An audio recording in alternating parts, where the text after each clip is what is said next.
بسم اللہ الرحمن الرحیم۔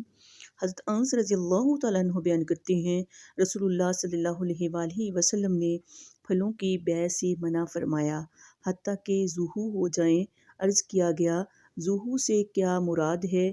آپ صلی اللہ علیہ وآلہ وسلم نے فرمایا، حتیٰ کہ وہ سرخ ہو جائیں، اور فرمایا، مجھے بتاؤ، اگر اللہ پھل روک لے تو پھر تم میں سے کوئی اپنے مسلمان بھائی کا مال کس چیز کے عوض حاصل کرے گا؟ یہ چینل صرف اور صرف اسلامی بہنوں کے لیے بنایا گیا ہے، دینی معلومات کے لیے۔ حدیث کا مفہوم۔ اس حدیث کا مفہوم یہ ہے کہ اسلام ایسی خرید و فروخت کی اجازت نہیں دیتا جس میں نقصان، دھوکہ یا غیر یقینی صورتحال ہو۔